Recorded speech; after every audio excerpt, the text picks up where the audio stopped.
Good afternoon and welcome to Restaurant Review. It's the first Wednesday in June 2013. We've been kind of surprisingly bragging all so far this year how unusual our weather is, how unusually cool that we've had temperatures. I mean, even in May, April and May, all the way down in delightful temperatures. Very surprising. But summer's here. Memorial Day did it.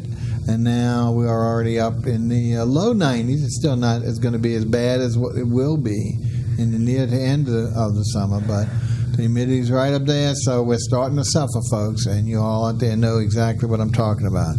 But meanwhile, as I mentioned a couple of times ago, that we're really in another rash spurts of restaurants opening. It's amazing how it comes in groves, and it's not staggered out all year, but all of a sudden we have really been jammed by the number of new restaurants that are opening and continue to open. Of course, we're glad for us and for you all because we're able to keep bringing you the likes of new restaurants, which I always joke about. The first year we did this, 13 years ago or 12 and a half years ago, people were wondering, well, what are you going to do after the first year for new restaurants? And it shows you we keep opening them. Anyway, enough of that BS. We are going to meet a new restaurant chef today, which I think you'll really enjoy, for what I call the FRERET Renaissance, for those who know what I'm talking about, where we've taken different neighborhoods post-Katrina and really redeveloped them and geared specifically to the growth of restaurants. And because of that, property values are going up, residential values are going up, and people have their own little unique areas to go to instead of having to be spread out all over the city. Not that they still don't travel to eat, because we just keep opening, as we said just a minute ago, so many. But before we go into that, we always get to listen to a musician. As you know, we always had trouble since Katrina, although I'm in real hopes that the artist that was supposed to be on a couple of weeks ago is coming on the 19th of June. So hopefully we'll be able to entice some more emerging musicians to come and try us out live on the channel. Meanwhile, let's go ahead and take a look and a listen. And I believe we have a young couple. I'm not sure if they're brother and sister. And they go, let's see, my old mind is forgetting. They have a cute little name. I'm going to tell you their name on the way back. Unfortunately, I've forgotten. So let's go ahead and listen to their first song, and I'll give you an update on their collective name when you come back to me.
Well, pardon my forgetting the artist's name, but we learned from my able-bodied director that that was Maya and her little pup.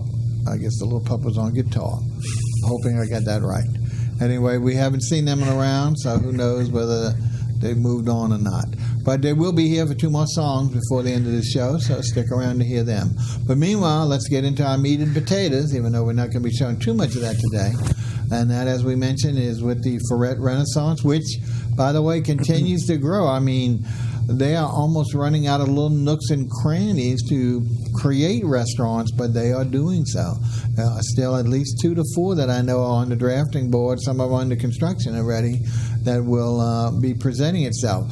And, of course, that's great because the more new ones open up, the more it drags new people as well as repeat business to come and try the different varieties that we have. So today's is opened several months ago. We are, I think, and I'm going to have our chef explain, I think it was like February or March because we originally tried them out and just really never get to the details of the appearance on the show. And I said, well, before we write them off, let's go back and follow up and see if they'd like to be in the show because we certainly want to give everyone a chance. And they were most agreeable. And they go by the name Wayfare. It goes by the name Wayfare, which W-A-Y-F-A-R-E. You'll see a little bit in the beginning. There it is, that logo. It's on the window. And we're pleased to have the executive chef today, and his name is Kevin White. Kevin, welcome to the show. Thank you. Good. Tell us, am I correct that we opened earlier this year, right? We did. We opened at the end of January. End of January. Yes. I was close. I knew it was in February when I went there, but so that's great. It was after around Mardi Gras time. Yes. But, okay, now let's talk a little bit about yourself. Are you a native? I am not. Okay. How long have you been here? I've been here about 10 years total, off and on. Okay. I moved here in 2001 from New York City. Oh, all right. And I left after Katrina for a while. I was displaced and moved to Seattle for about 5 years. Then I just moved back a year or so ago.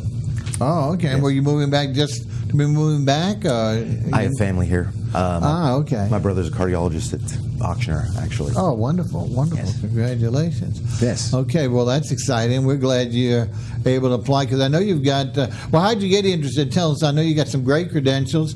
Why don't you tell us a little bit how you got interested in the culinary business and also some of your background?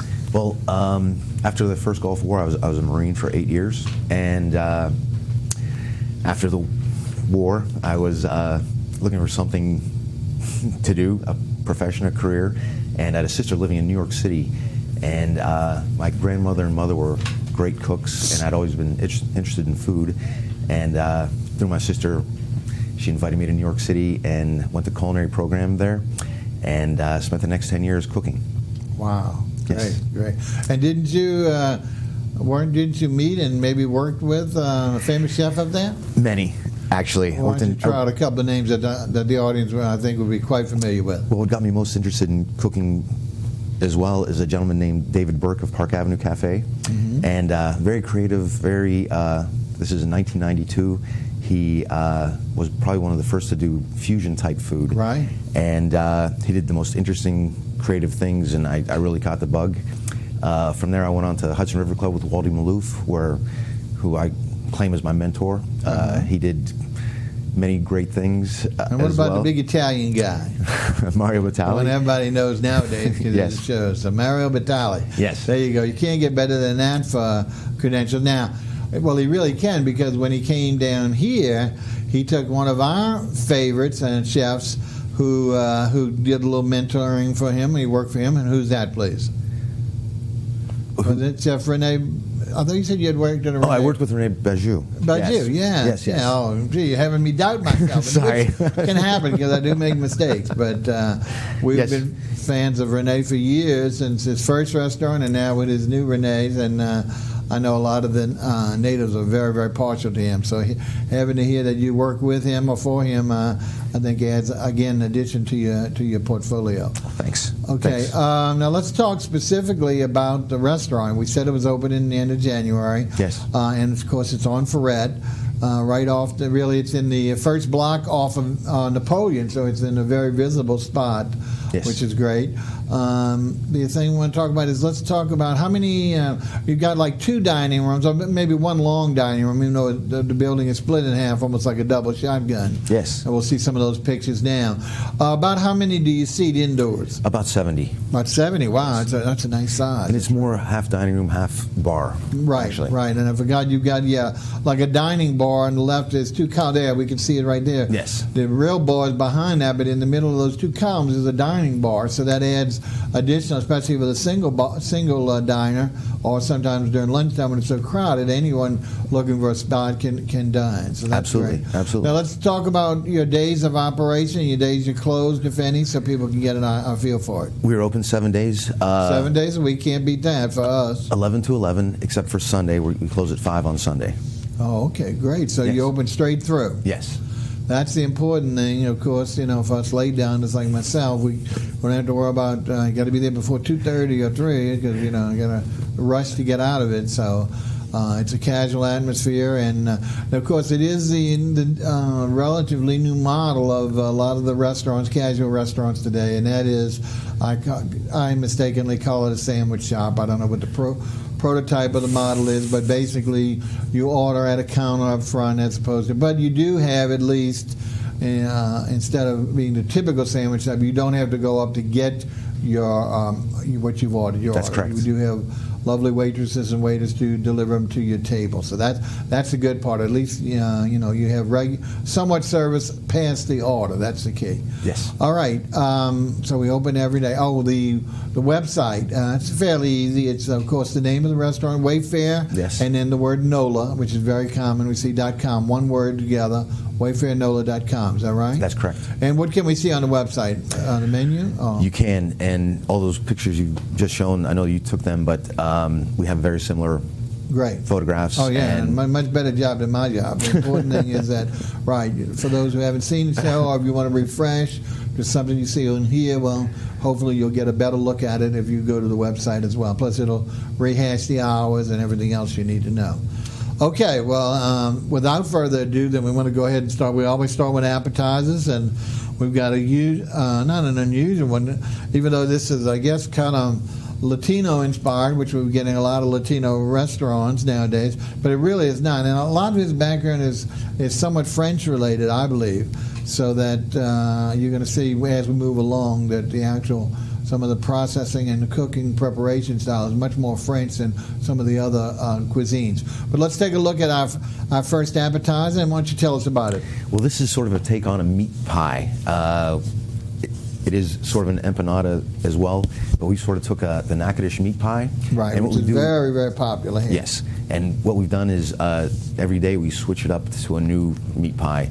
This one is actually a coulibiac, which is, again, with my French background, it's a salmon with mushroom, vegetables. It originates in Russia, but it was taken to France, actually, and Escoffier made it famous. It comes with a lemon dill dipping sauce. Okay. And, again, we can do anything from any type of meat to vegetables as well. Great. And you hit on a good point, which I overlooked. As we mentioned before we get too much further in, as I did say, it is kind of predominantly a sandwich shop. You're not going to see much plated items. But what's really unusual is that, first of all, his sandwiches, when we get in there, you'll see not only some of them are variations on the same theme, but especially what's really good is pairing of breads. You'll find very rarely the same bread or bun on each sandwich. So each one's got some that I've never seen that are so unique and fascinating. So regardless of whether it's something you've already eaten before or not, it's got a whole new twist on it just by its container, the bread it holds. And more importantly, besides the menu being fixed with maybe 10 or 12 sandwiches fixed on the menu, and maybe 4 or 5 appetizers, a couple of soups, every day. Now, listen, and this is more like really an upscale restaurant. Every day he does a list of specials, and that list is encompassing maybe 10 or 12 items every day. So you not only have the standard fare that's on the printed menu, but you're going to be able to get at least maybe 2 or 3 different additional sandwiches every day that are different than before, or soups, or salads, or even sometimes desserts. So that's what's cool about it. It's not, well, I'll go to Wayfare for this particular sandwich. There's no problem with that, but you're also going to have a fresh and like to make you want to come back because of the variety. And that's where his real training is shown by the amount of inspirations that he can bring to a sandwich and to his other categories, because by being able to be required to make that many specials a day, you got to really have talent and a lot of creativity and imagination. Okay, let's pick up where we left off. We went over the meat pies, which we said is certainly a New Orleans favorite. Let's take a look, see what we get next. I think we might be moving into soups. Yeah. Tell us our first soup, please, Chef. Again, I do take approachable things like the sandwiches. I do the soups as well. And this is vegetable minestrone. And what we do as well is do these interesting twists.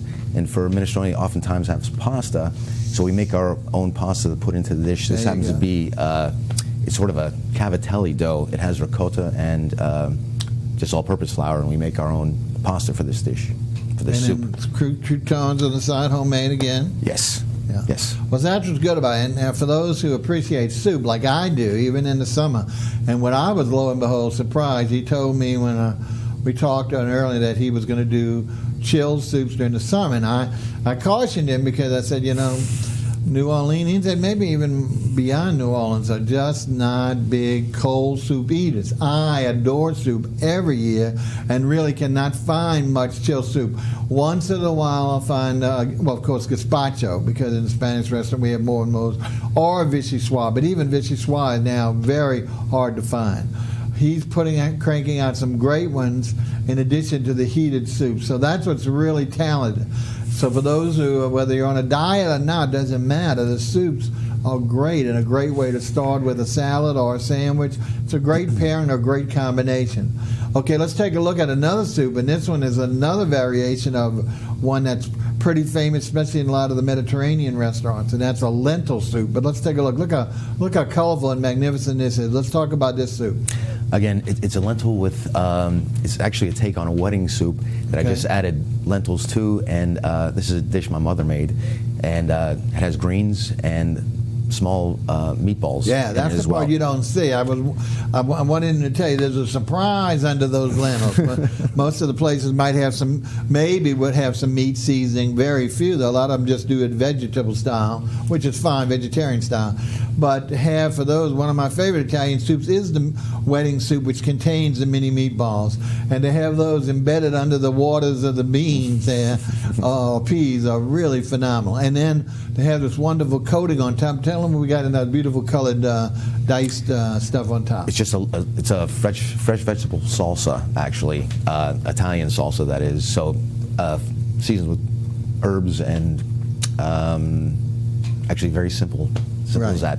Now these are two specialty soups. But what are the two that you keep standardly on the menu, and then that way they can know and say, well, hey, I saw that, but it's not going to be there the day I go. So let's tell them which of the. I think you have two fixed on the menu, don't you? Actually, just one. Just one. The Okay, go ahead. Tomato basil, which I make, and we talked about. And let's talk about that, because I expressed it, not that I didn't want to show it on the show, but I just said it's a soup that has become overused in restaurants. That it's become now hey, we got tomato bacon, because we have to have an accommodation. We have to have a soup. Gumbo, even though gumbo can be so routine now with regard to sometimes really awful versions, at least it's much more akin to New Orleans with regard to having some type of gumbo on the menu. But tomato basil has really become so standard that I know I'm sick of it. I never eat it. But at the same time, we're doing a disservice, because I did taste his. He puts a lot of work in. Tell us a little bit different how yours differs, so that way we can keep up the interest, even though you'll always supplement them with one or two different varieties on a different day, so that they'll want to maybe even try your tomato basil. Tell us how different yours is, please. It really is the best tomato basil in the country, I think. What differentiates it from others is I use white wine to really bring out the flavor of the tomato. Anytime you put alcohol in the tomatoes, that's why penne alla vodka, the alcohol really brings out that fresh tomato flavor. There you go. So you can't eat too much. You better not get a bowl here, just a cup, because obviously that's the thing that's doing the trick. So it is a definitely different flavor. and I think something that really is worthwhile considering. So don't hesitate, because I know when we first started getting to it, everybody loved it, and that was it. So by everybody loving it, it spread like a plague, and now it's everybody condemning it because there's so many bad versions of that soup that you don't even want to taste anymore. Totally different taste here, so give it a chance, or certainly try one of the other specials of the soup, because they're great. And if I can interject as well, sure. we do a grilled cheese, several types of grilled cheese as well, a lot of children, and what's better than with grilled cheese and tomato basil? I mean, that's really the reason. You're that's bringing our up something standard. that's kind of a pet peeve with me, because now I see that more and more restaurants. Kids' menus used to be always like meatballs and spaghetti, maybe fried chicken, Right. a peanut butter and jelly, maybe something like that. But now they all have grilled cheese, or baked, grilled mac and cheese. Right. And the problem is they won't let the adults get it. And there's nothing better, especially in the wintertime, but to get a hearty soup and a basic, even if it's, you can take it to all different levels. And I've seen a lot of the restaurants are taking it to upscale levels, to all the different multiple type cheeses, this kind of put tomatoes like I love, or other combinations on. But there's nothing more satisfying in the wintertime than a hearty bowl of soup or cup of soup and a grilled cheese. I mean, no matter what your age is.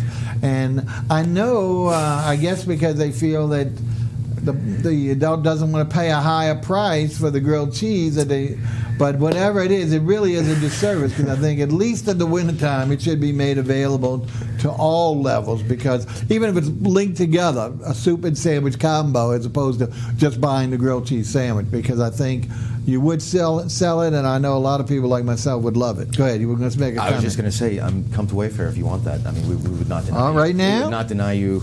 Absolutely. You're saying right now adult can get a grilled cheese sandwich? Absolutely. Oh, wow. Oh, yes. It's not showing that on the menu, though, right? It's most available. There you go. You hear that? And He's the most available chef. That's what, of course, that's what we all like here, not only on our show, but certainly throughout the city, because I don't know whether it's the chain influence or what, but more and more of these chefs or their staff, sometimes we find out it's the staffs, are getting so narrow in their focus. They've forgotten the whole reason of being in the restaurant business is hospitality, not order taking.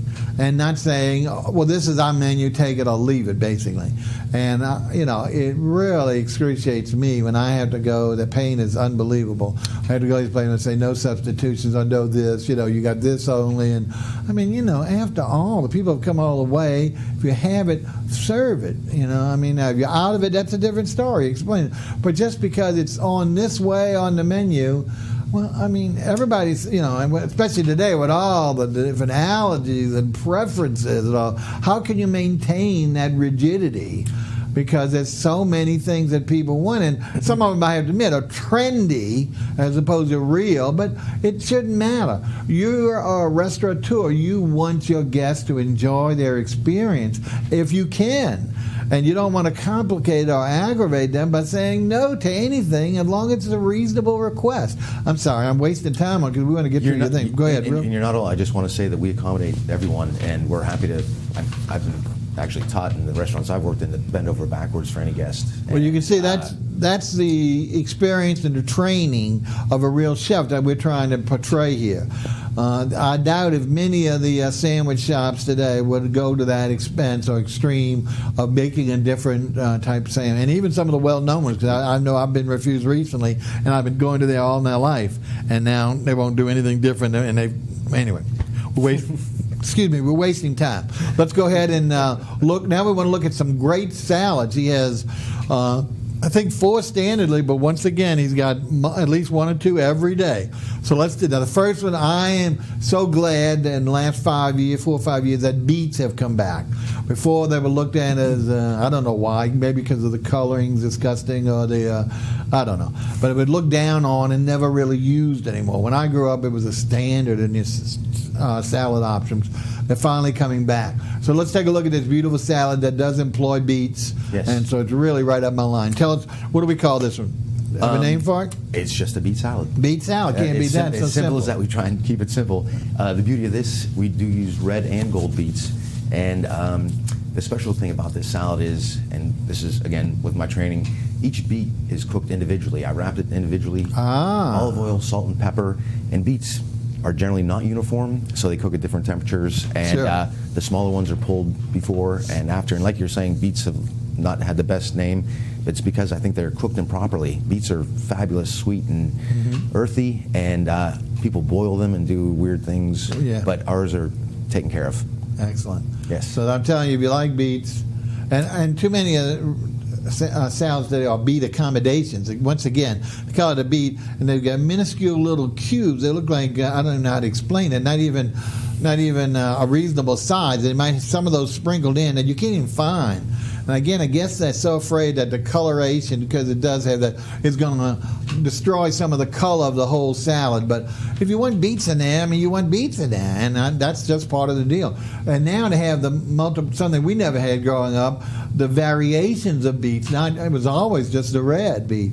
Now, as you mentioned, the gold, just like the tomatoes come in now, the peppers come in, something even more to add to the beautiful colors and variety in your salad.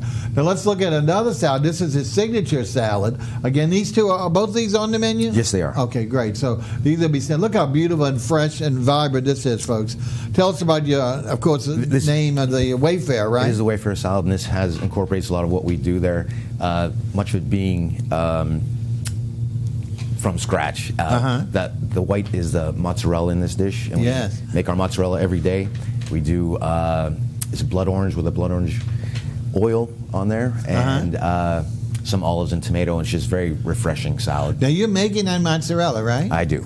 And I'm telling you, folks, at first it was hard for me to believe it was mozzarella because it's so rare that you can find a cheese that's made in house. Now we do have some great frommiers now, especially since the addition on Britannia of St. James Cheese, St. James Factory. But at the same time, not everybody uses that, and a lot of them buy from their supplier. And when you taste, you're going to taste a real difference in this. And then that might have you question, are you sure this is that cheese? Is there some kind of different? But really fabulous. And look how the color-wise is just magnificent. And it's just your basic salad, but just beautiful, vibrant colors and something. Now, he has some others, and like I say, he does specials, but these are your two standards, so no reason why you can't pair a soup with that. Now, let's go ahead and start with the nitty-gritty and actually look at his entree sandwiches. He's got some great, clever names for them, as well as I told you, the wonderful pairing with different breads. Let's see, I think the first one, let's see if we can bring it up, Mr. Director, and we'll see what the first, okay, what do we, this is called what? This is the Media Dia, which is a name I made up. It's actually a take on... Does that mean the middle of the day? It means the middle of the day, and it was going to be like the Media Noche is where it actually comes from. Yeah, I was going to say, I've heard Media Noche, but not Media Dia. And that is an offshoot of the Cubano. Right. So it's come full circle here to Media Dia. And again, the Media Noche, which it comes from, is a sandwich that was put together in the middle of the night with whatever leftovers they happen to have. Oftentimes you find salami and, of course, ham. I do pulled pork and actually several other ingredients on this sandwich. It's a busy and wonderful sandwich. Have you ever had what's called a Cuban sandwich? Now, the bread is different than a real Cuban. The breads, I don't know if you've ever tasted it.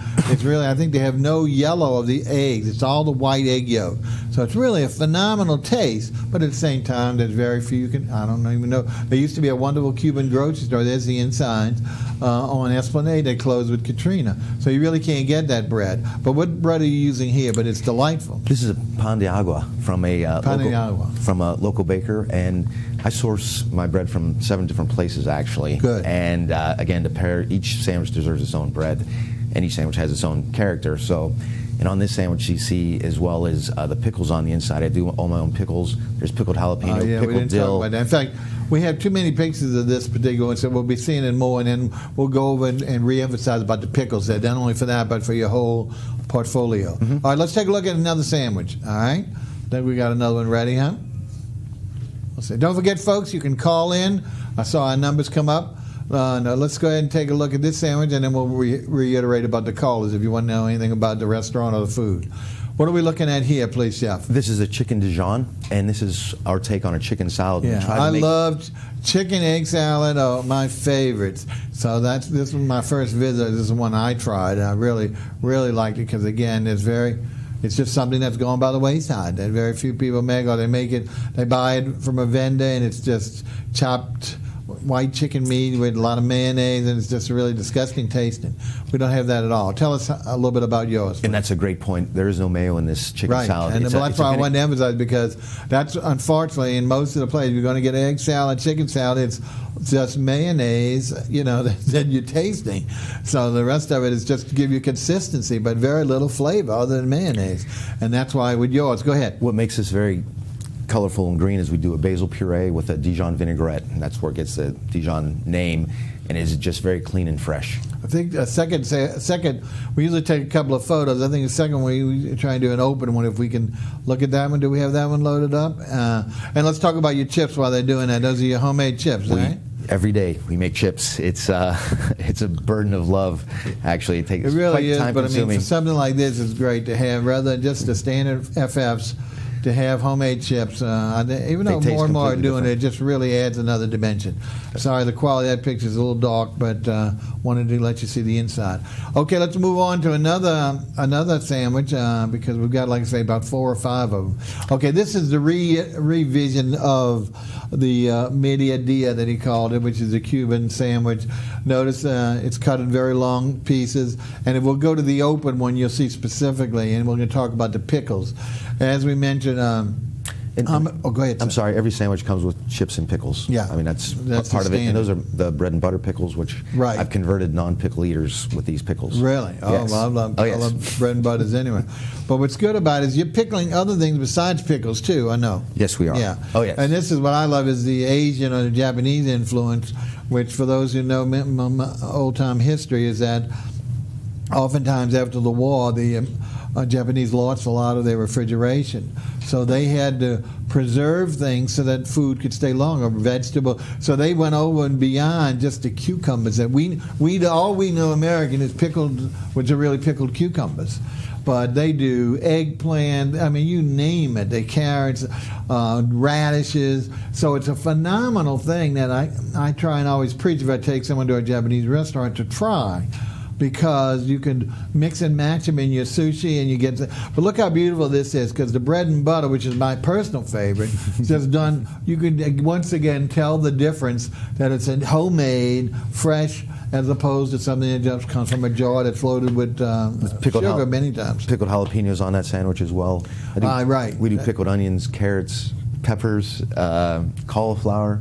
We have a lot of pickles in a lot of our sandwiches and salads. Right. That's so good. All those interspersed in the sandwiches or in the salads to give exactly what I'm talking about, a unique color and unique consistencies, and more importantly, unique flavors that you won't get anywhere else. Okay, I think we have maybe 1 or 2 more sandwiches, I think, so we can, because we got to try and squeeze them in before we get our musician. Now this, folks, to me is one of the most unusual. My bad eyes at first when it came, I thought it was a baked potato on the side of the plate. But no, lo and behold, this is the actual bun. And we got a couple of shots of this. It's aerial view. Tell us about this bun, because it's, to me, so unique. I have not seen it anywhere in New Orleans, so wherever he's getting it from, it's been good. They don't give it to a lot of places, so it's great here. Go ahead. And they do not, and it's very unique. It's a pretzel bun. Pretzel bun. You heard that, folks? But it's not a pretzel in the sense, it has a pretzel wash on it. It's not chewy like a pretzel. No. It's actually very tender. Tender. Yeah, don't think, it's going to be so hard to chew. No, it doesn't have that texture at all. It has more the look than the flavor. Yes, sir. Okay, now let's talk about this wonderful layering job you've got in the sandwich. I think we've got another picture while we're doing it. You can see the stacking a little better. There you go. Yes. What's on the top there, those greens? The simply dressed arugula. And actually, I'd rather start from the bottom up. Okay, sorry. And unfortunately, our shot really doesn't show the very bottom. You can barely see